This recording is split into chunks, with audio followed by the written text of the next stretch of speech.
Christian Schmitt de La Brélie, vous étiez invité de ce premier petit déjeuner de la lettre de l'assurance de l'année, petit déjeuner IN, donc avec nos assurances pro. Après 6 mois, comment va Clésia? Si premier petit déjeuner de l'année, tout d'abord, très bonne année 2013 à vous, à votre famille, une année de santé, hein, on parle beaucoup de santé, donc c'est le premier point. Après 6 mois, donc pour revenir à Clésia, 6 mois c'est à la fois court et long, c'est 6 mois de création d'un groupe. Un groupe ne se crée pas non plus en 6 mois, mais tous les éléments de capteurs que nous avons, aussi bien dans la gouvernance politique que la gouvernance opérationnelle de cette maison, montrent que l'objectif qui était de rechercher le succès de ce rapprochement se confirme de mois en mois, avec aujourd'hui une gouvernance tant des conseils que de l'opérationnel qui est en ordre de marche, premier chef. Deuxième chef, derrière une promesse, la contractualisation pendant cette année 2012 au sens Clésia, qui montre que pendant les travaux, les ventes continuent, puisque nous avons eu le plaisir de constater l'extension d'un certain nombre de désignations au niveau de nos branches professionnelles qui ont hébergeant nos institutions de prévoyance au niveau d'un certain nombre de branches, à savoir pour le risque de santé conventionnel, pour le transport, pour la pharmacie d'officine, d'autres branches aussi en santé, les fleuristes, ainsi que l'aviation marchande, et derrière la promotion immobilière. Donc une belle année 2012, concrétisant aussi ce rapprochement. Avant de parler du marché, le groupe, quand vous l'avez présenté lors du petit déjeuner, on s'est aperçu que c'était un groupe finalement complexe. Il y a des IP, des groupes paritaires, un petit assureur filial parce que vous êtes obligé. Un groupe complexe parce que le monde de l'assurance est devenu un monde complexe? Alors un groupe complexe, non. Un groupe qui, comme les autres groupes de protection sociale, paritaires, cumule bien évidemment un certain nombre d'institutions de prévoyance, donc gérées par le Code de la Sécurité sociale et gouvernées par le paritarisme. Une logique qui, au-delà des contrats collectifs, a vocation aussi à héberger des contrats individuels, d'où la nécessité, et qu'on retrouve dans tous les groupes de paritaires de protection sociale, d'avoir des unions de mutuelles qui fédèrent, ou des mutuelles d'entreprise, qui ne sont pas des contrats collectifs, mais finalement une autre structure juridique d'hébergement d'une garantie collective, comme des mutuelles interprofessionnelles. Je dirais, la protection sociale dépasse souvent la vie active, et donc le contrat collectif et la nécessité d'avoir un certain nombre de mutuelles au sens assurance individuelle. Alors après, bien évidemment, on a aussi cette logique de protection individuelle ou d'un certain nombre de risques qui ont nécessité juridiquement d'avoir la constitution de filiales qu'on retrouve aussi à l'identique dans ces autres groupes, donc certainement pas une spécificité Clésia, de retrouver une compagnie d'assurance dûment classique au sens société anonyme, mais souvent filiale de ces institutions de prévoyance. On a vu également qu'il y avait finalement beaucoup de partenariats avec des assureurs, avec les différentes familles. Et puis vous avez beaucoup dit finalement qu'il ne fallait pas opposer les familles. Vous pouvez revenir sur ce concept de ne pas opposer les familles, finalement de tous travailler ensemble, c'est le principe? Alors à la base, là je parle de Clésia, sur notre marché c'est la protection des personnes. Donc nous n'avons pas vocation à aller trouver des partenariats de distribution dans d'autres segments de la protection des personnes. Pour autant, dans la segmentation de la protection des personnes, si génétiquement nous sommes les spécialistes et nous avons internalisé un certain nombre de compétences, notamment au niveau des branches, des grandes entreprises, des PME, nous étions, en matière notamment de réseau distribution, plutôt absents sur le segment des TPE, et comme sur le segment de l'individuel. Donc à ce titre-là, il n'est pas question pour nous d'aller internaliser cette compétence en matière de rendement de ROI et de trouver des partenaires. Alors il y en a un qui est à la fois un peu à la genèse de Clésia, puisqu'à la genèse de Mornay, qui est le groupe Generali, avec son réseau La France Assurance de Conseil. Bien évidemment, ce partenariat ne se fait que se renforcer avec la naissance de Clésia. Sur la santé individuelle, contrairement à d'autres groupes, nous ne bénéficions pas de réseaux assis d'agents, donc là aussi, plutôt d'aller rechercher des partenaires cohérents. C'est ce que nous avons initié en 2012 avec la Mutuelle Générale. Après, vous parlez des différentes familles. Il est très clair que dans ce domaine-là, je n'ai jamais opposé, dans notre logique de protection des personnes, à la fois le segment de la collective au segment de l'individuel, la logique d'une branche qui est celle de couvrir un socle minimum de garantie à une logique d'entreprise ou une logique individuelle d'être peut-être davantage couvert, comme ce qui est pour des différents clients, des différents conseils des grandes entreprises, sur lesquels nous avons l'habitude de travailler avec l'ensemble des acteurs, mais dans une compétence qui est celle de la protection des personnes, de l'assurance des personnes, notamment en prévoyance et en santé. Ces dernières années, le marché s'est beaucoup transformé avec les fameuses clauses de désignation. Notamment, le marché de la santé collective et de la santé en général en France intéresse beaucoup d'acteurs, c'est-à-dire manifestement maintenant tous les acteurs, tout le monde s'y met. Quel regard vous jetez justement pour cette année 2013 sur ce marché précisément, celui de la santé ?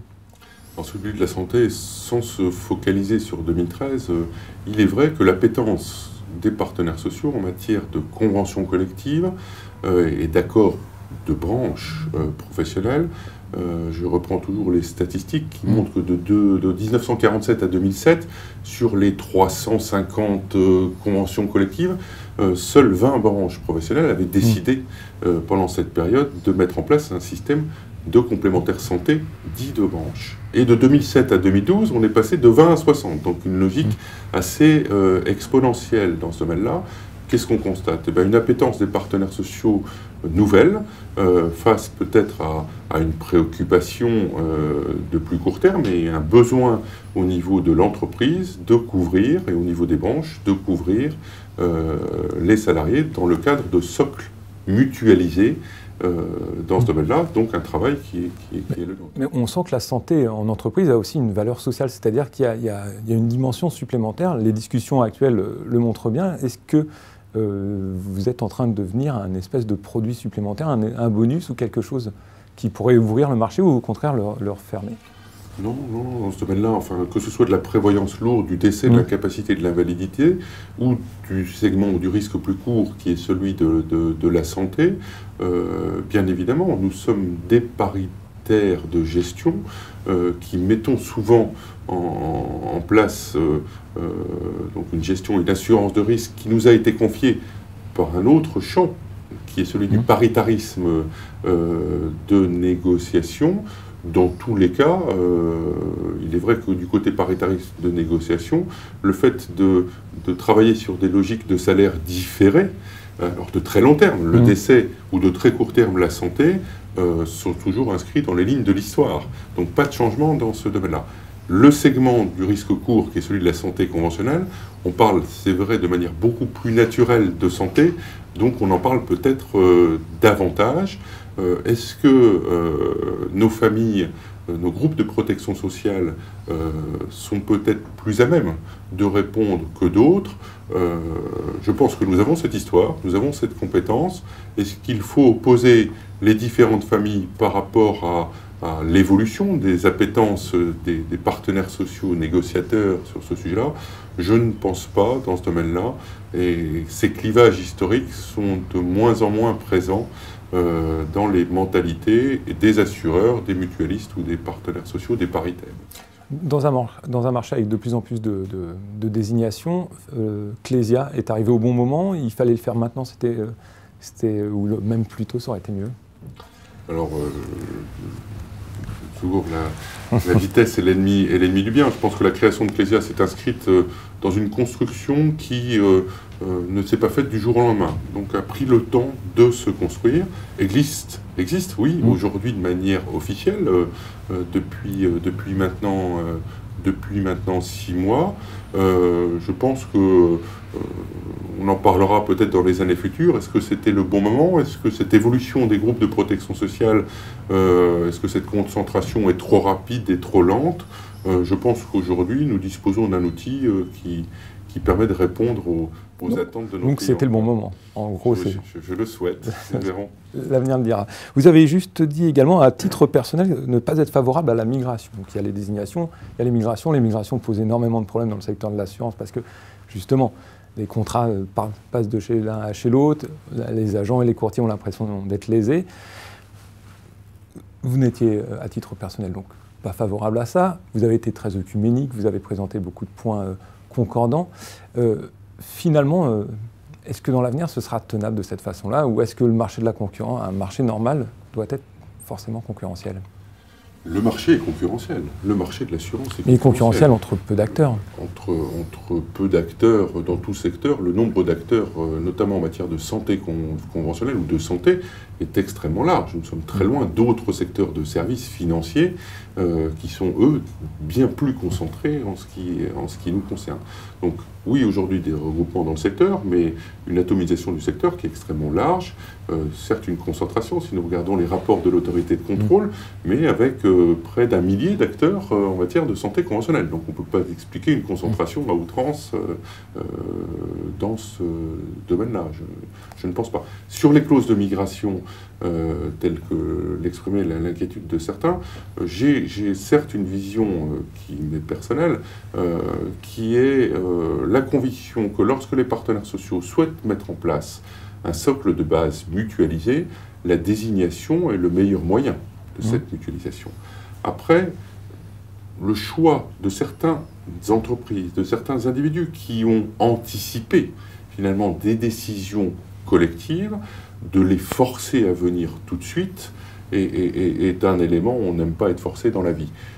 J'ai pu constater, après les branches, les 18 conventions collectives que nous gérons aujourd'hui, que le naturel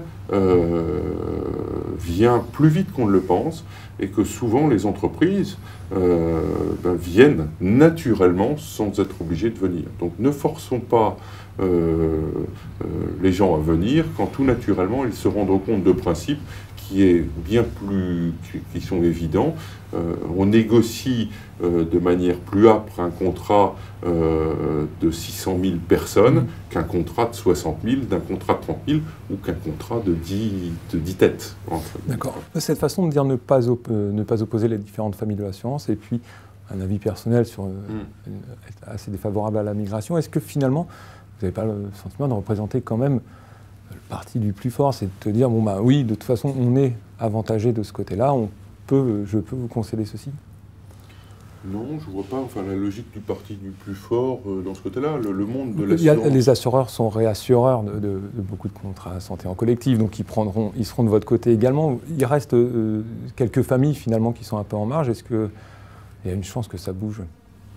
Je pense que ce secteur a toujours montré qu'il a évolué dans ce domaine-là. Je pense qu'il ne faut pas opposer les familles dans cette construction.